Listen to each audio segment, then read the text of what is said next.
సచిన్ రాజ్ అత్యాధునిక world class physiotherapy treatment తో అన్ని రకాల నొప్పులకు శాశ్వత పరిష్కారం. Hi viewers, India's largest digital media network Suman టీవీకి స్వాగతం. ప్రస్తుతం మనతో ఉన్నారు motivational speaker and emotional wellness coach హరిత గారు. నమస్తే అండి. నమస్తే. పిల్లల్ని చూసుకోవడం అనేది చాలా పెద్ద టాస్క్, చాలా ఇంపార్టెంట్ అది. సో పేరెంటింగ్లో ఫ్లెక్సిబుల్ పేరెంటింగ్ లేదా స్ట్రిక్ట్లీ పేరెంటింగ్ కరెక్టా? అంటే ఏమైపోతుందంటే అతిగా వదిలేసినా వాళ్ళు చెడిపోతారు, అతిగా పట్టుకున్నా ఎప్పుడైతే మనం ఇలా పట్టుకొని ఉన్నామో లోపల ఏముందో చూడాలా అని వదిలించుకొనికే చూస్తారు. ఏది కరెక్ట్ అంటావు, ఫ్లెక్సిబులా స్ట్రిక్ట్ పేరెంటింగ్? ఒక బెలూన్ ఎగ్జాంపుల్ చెప్తాను.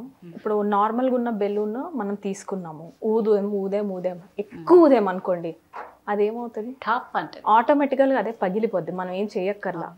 ఓవర్ కేరింగ్ పేరెంట్ కూడా మనం ఎక్కువ ఇచ్చినా కూడా వాళ్ళకి ఏమవుతుందంటే అది కూడా మనకి ఒక స్టేజ్ వచ్చాక బెలూన్ బర్స్ట్ అయినట్టు పేరెంటింగ్ మనకే రివర్స్ ఫోర్స్లో కొడుతుంది. ఖచ్చితంగా.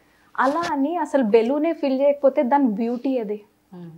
సో నన్ను అడిగితే 50-50 వర్క్స్ బ్యూటిఫుల్లీ బెటర్. 50-50 ఉండాలి. అంటే వాళ్ళకి భయము ఉండాలి, అమ్మో మా అమ్మకు తెలిస్తే అన్న భయంలో కొన్ని మంచి పనులు చేస్తారు. అట్ ద సేమ్ టైం అమ్మకి తప్ప మిగతా వాళ్ళకి ఎవరికైనా చెప్పుకోవాలి, నేను పేరెంట్స్ తప్ప మిగతా వాళ్ళకి చెప్తే వాళ్ళే యాక్సెప్ట్ చేస్తారన్న లెవెల్కి వెళ్ళిపోయినా తల్లిదండ్రులుగా మనం ఫెయిల్ అయ్యి. అంటే వాళ్ళకి 2 ఉండాలి. ఓకే, అంటే స్ట్రిక్ట్ పేరెంట్గా కూడా కొన్నిసార్లు ఉండాల్సి వస్తుంది, అప్పుడు ఉండాల్సిందే.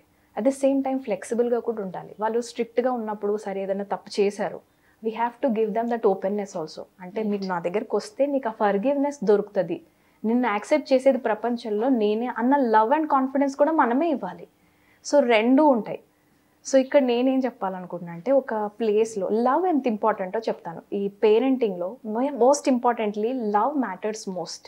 ఎందుకో చెప్తాను. ఒక ప్లేస్లో ఒక చోట ఒక ఎక్స్పెరిమెంట్ చేశారు ర్యాబిట్స్ పైన. అంటే డెఫినెట్ సెట్ ఆఫ్ ర్యాబిట్స్ ఉన్నాయి, ఒక్కొక్క రూమ్లో ఒక్కొక్క వార్డ్ లాగా అనమాట.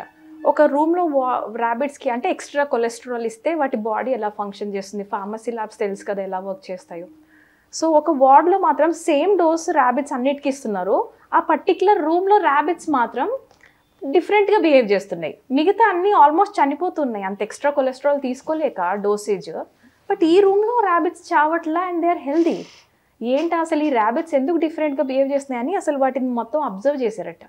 చేస్తే ఏం చేశారంటే అతను ఫుడ్ ఎవరైతే పెట్టడానికి వెళ్తారో ఫీడింగ్ మ్యాన్, ఆయన ఫీడింగ్ ఎలా ఇస్తున్నాడు అని అబ్జర్వ్ చేస్తే చేతిలో ఇలా ఫుడ్ పెట్టి ఒళ్ళో వేసుకొని నీట్గా ఇలా దువ్వుతూ ఇచ్చాడట.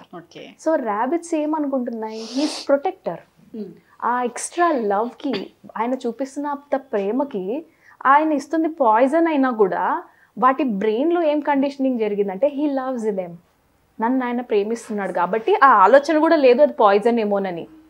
సో ఆలోచన ప్రభావం వల్ల పాయిజన్ని సైతం వాళ్ళు మెడిసిన్గా కన్వర్ట్ చేసుకున్నాయి ర్యాబిట్స్. అంటే మనుషులం అవి కనబడుతున్న మన బ్రెయిన్స్ ఇంకెంత పవర్ఫుల్, మనం ఇంకెంత మైండ్ పవర్ఫుల్. ఇప్పుడు అది చెప్తుంటే నాకు ఒకటి మైండ్లోకి వస్తుంది.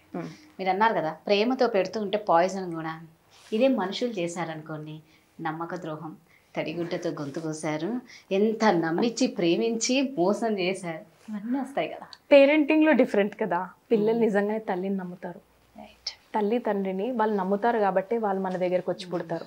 మనం జన్మ తీసుకోకముందే సోల్కి తెలుసంట ఈ పేరెంట్స్ దగ్గరే నేను కరెక్ట్గా ఉంటే ఈ జన్మలో నేను బాగుపడతానని తెలిసే మన దగ్గరకు వచ్చి పుడతారంట. వాళ్ళ కార్మిక్ అకౌంట్ సెటిల్ చేసుకోవడానికి మాత్రమే సోల్ ఈ జర్నీలో ఆ పర్టికులర్ పేరెంట్స్ని చూస్ చేసుకుంటుంది. ఇంక ఇది ఎంతవరకు నమ్మితే అంతవరకు. But karmic philosophy is there in between. అది బయట వాళ్ళకి ఈజ్ డిఫరెంట్. బట్ పేరెంట్స్గా మాత్రం మనం చేయాల్సింది ఏంటంటే లవ్ దెమ్ అన్కండిషనల్లీ. మనం ప్రేమించటం తప్ప మన చేతిలో ఇంకే ఛాన్సు లేదు. But at the same time be strict. నేనేం చేశానంటే నాకు పేరెంటింగ్ అంటే చాలా ఇష్టం. అంటే పిల్లలు పుట్టక ముందరే నాకు ఎందుకో మదర్ అన్న ఫీలింగ్ ఇష్టం అనమాట. సో నేను బాగా స్టడీ చేశాను, how to become a good mother, how to become the best mother is always in side me. So నేను ఇద్దరిని కలిసేదాన్ని. అస్సలు కొట్టని పేరెంటింగ్ స్టైల్ ఎలా ఉంది, బాగా కొట్టేసిన పేరెంటింగ్ స్టైల్ ఎలా ఉంటుంది, సగం కొట్టిన పేరెంటింగ్ స్టైల్ ఎలా ఉంది అని రీసెర్చ్ చేశాను. బాగా కొట్టిన పేరెంట్స్ ఏమయ్యారంటే పెద్దగా అయిన తర్వాత పేరెంట్స్ని బాగా టార్చర్ పెడుతున్నారు. That is there. చిన్నప్పుడు బాగా దెబ్బలు తిన్న వాళ్ళు 30-35 ఏజ్ వచ్చాక రివెంజింగ్ కిడ్స్ అయిపోయారు. వాళ్ళ మీదే కాదు, వాళ్ళకు వస్తున్న భార్య లేకపోతే భార్య ఉంటే భర్త పైన, వాళ్ళని ఎందుకు కొడుతున్నారో కూడా తెలియకుండా వాళ్ళపైన రివెంజింగ్ మోడ్ ఏదైతే ఉండిపోయిందో వాళ్ళకి కొడుతున్నప్పుడు అది మొత్తం తీస్తారు 30-35 ఇయర్స్ వచ్చాక. సో వాళ్ళ సైకాలజీ అలా ఉంటుంది. స్ట్రిక్ట్ పేరెంట్స్ ఉంటే, లేదు అస్సలు కొట్టకుండా ఓవర్గా గారాబం చేసిన తల్లిదండ్రుల దగ్గర పిల్లలు ఎలా ఉంటారంటే ఇంకెక్కడ అడ్జస్ట్ అవ్వట్లేదు, వాళ్ళు వచ్చి వీళ్ళ నెత్తి మీద కూర్చుంటారు.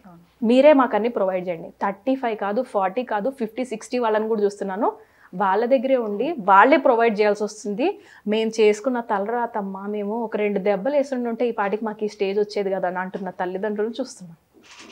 ఫ్లెక్సిబిలిటీగా ఉండండి. కొట్టాల్సిన టైంలో ఒక దెబ్బ వెయ్యండి, లేకపోతే ఆ భయం ఉండదు. అలానే వాళ్ళ వాతలు తేలేలాగా అనట్లేదు, బట్ నేను మిస్టేక్ చేశాను అని వాళ్ళకి అవేర్నెస్ రావాలి. మళ్ళీ నేను రిపీట్ చేయొద్దు అని అంటే అమ్మో లాస్ట్ టైం నాకు దెబ్బ తగిలింది కాబట్టి ఆ గుడ్ ఫియర్, తల్లి నుంచి వచ్చే గుడ్ ఫియర్ మంచిదే. ఇంకొకటి చెప్తాను, పేరెంట్స్లో ఇద్దరు కూడా గుడ్ కాప్ బ్యాడ్ కాప్ అని రోల్స్ ప్లే చేయాలి. ఒకరు స్ట్రిక్ట్ పేరెంట్ అయితే ఒకరు ప్యాంపరింగ్ పేరెంట్ అవ్వాలి. ఒకరు కొడుతుంటే ఇంకొకరు లాగాలి.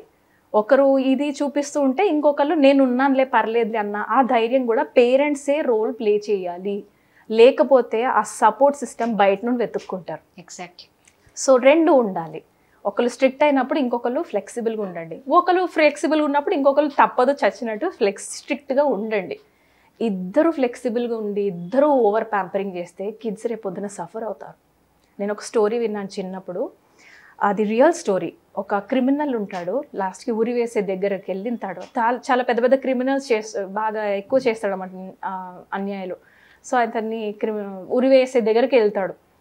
సో నీ లాస్ట్ కోరిక ఏంటి అని అడగమంటే మా అమ్మని చూడాలనుకుంటున్నాను, ప్లీజ్ మా అమ్మని పిలవండి అని. అమ్మని పిలుస్తారు. ఓజో పాపం లాస్ట్లో అమ్మని చూడాలనుకుంటున్నాడు అని జాలిపడి అందరు తీసుకొస్తారు. ఆయన ఏం చేస్తాడంటే వాళ్ళ అమ్మ చంప పగలు కొడతాడు. అమ్మని కొట్టేవేంటిరా అని అంటే, ఇదే చంప పగలు కొట్టడం నువ్వు నేను ఎర్లీగా ఉన్నప్పుడు పక్కింట్లో దొంగతనం చేసినప్పుడు కొట్టుంటే అమ్మ ఈ స్టేజ్ దాకా నేను వచ్చేదాన్నే కాదు, నువ్వు ఆ రోజు నాకు కొట్టి నేర్పించి ఉండాల్సింది అని అంటాడు. అంటే ఈ స్టోరీ ద్వారా నేనేం తెలుసుకున్నా, చిన్నగా ఒకటి once upon a time, once in a while పర్లేదు మంచిది, అలా అని మళ్ళీ వాళ్ళని దగ్గర తీసుకోవడం కూడా చెయ్యాలి. ఆ ఎక్స్ప్లెనేషన్ కూడా జరగాలి. వాళ్ళు సాఫ్ట్గా ఉన్నప్పుడు దేనికి కొడుతున్నాము, ఎందుకు కొట్టాము, ఆ సీన్ మళ్ళీ జరగకుండా జాగ్రత్త పడాలి. సో నన్ను అడిగితే flexible parenting works better. Over caring అని పనిచేయదు. అలా అని మరీ కొంతమంది నాకు అనవసరం, నువ్వు చదువుకుంటావు చదువుకో, నువ్వు పెరుగుతావు పెరుగు అని వదిలేసినా కూడా వాళ్ళు ఇంకా వాట్ ఈస్ దాట్ పేరెంటింగ్. అంటే ప్రతి దాంట్లో ఏంటంటే అతి అనేది ప్రతిదానికి చెడే. ఏదైనా సరే అతి 10 లడ్డూస్ పెట్టామంటే ఎవరు మనం కూడా తీసుకోవాలి. అతిగా ఆహారం తిన్న విషంతో సమానం అని ఊరికాను. సో ఏదైనా సరే ఒక లిమిట్ అనేది ఉంటుంది. లిమిట్ మీరు అన్నట్లు ఏంటంటే పేరెంట్స్ ఇప్పుడు ఒకరు కొడితే ఒకరు ఓదార్చే వాళ్ళలాగా పక్కకు తీసుకెళ్ళాలి. కొంతమంది నీళ్ళలో ఇద్దరు కలిసి వాయించుడే, వాళ్ళు పెరిగి పెద్దగా అండర్ కాన్ఫిడెంట్ చిల్డ్రన్ కింద అవుతారు. వాళ్ళు ఏదో చేయాలనుకుంటారు కానీ సాధించలేకపోతూ ఉంటారు, because they have this in under confidence in them. Thank you so much. Thank you.